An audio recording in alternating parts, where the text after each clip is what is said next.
popcorn? You gotta see somebody. You're seriously depressed. Ugh, I know how you feel. You know what helped me? Mommy and baby class. We're going to one now. You should come. Anything to stop that crying. Your baby? Huh?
This is now. This for show. Let them.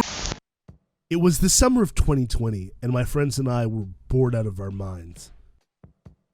We were locked up just like the rest of the world, and really needed something to pick us up. We recently got HBO Max, and I decided to be the plug. Scrolling through that purple menu, we found something that unlocked a part of my brain that I thought I completely forgot. The Looney Tunes Show. What started off as a simple gag to pass the time became an obsession for this Warner Brothers IP. Growing up, I always loved the Looney Tunes. I was a massive fan of Chuck Jones, and I vaguely remembered that Cartoon Network was going for a sitcom-style reboot. My favorite bit from that show was Daffy Duck being a wizard, so I convinced everybody to watch this.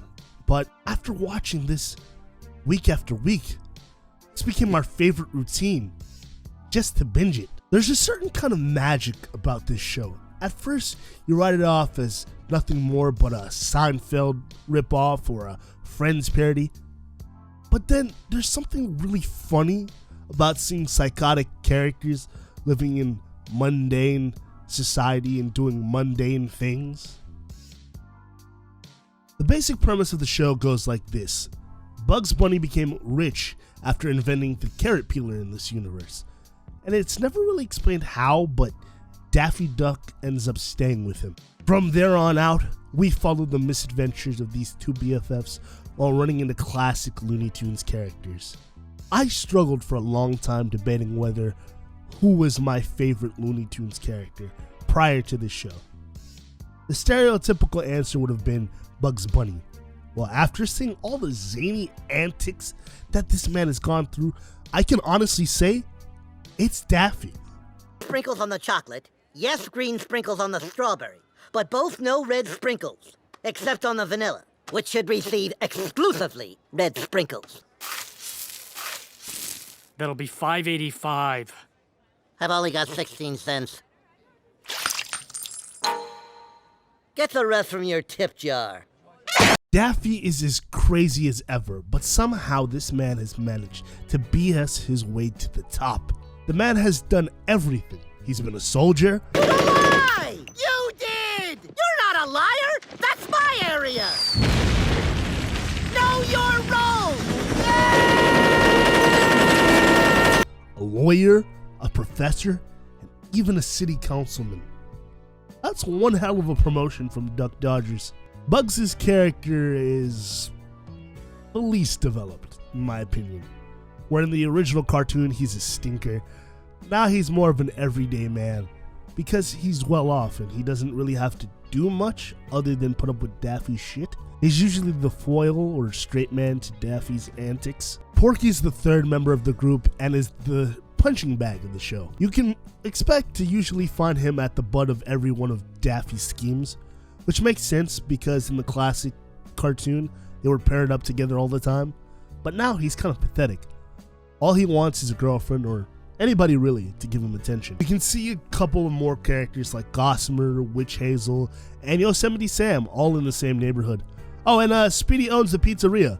We get the reinvention of classic characters and the introduction of new characters. Tina Russo is Daffy Duck's love interest turned girlfriend. And what I love about the show is that the women are stark contrast to their designated partner.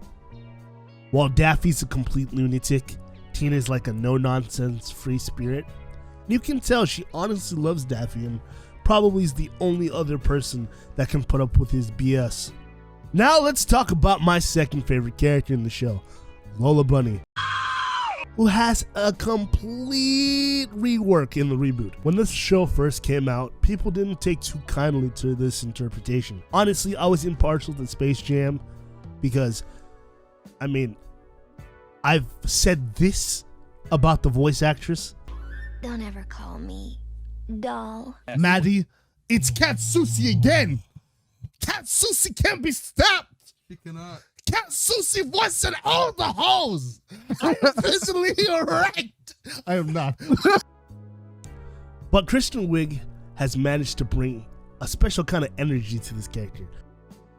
I love how the guys are basically dating each other, but in female form. Because Lola is just as crazy as Daffy, and Tina has the take no prisoners, Jersey energy that Bugs has. The writing of the show is great. While I wasn't a fan of the musical segments, aside from the Wizard, and I'm super glad they're not doing the Coyote and Roadrunner segments again, because I'm a fan of 2D animation, not 3D animation. Go cel-drawn animation. The characters and their dynamics are what causes us to binge watch week to week. If you haven't watched the Looney Tunes show, then go give it a shot on HBO Max.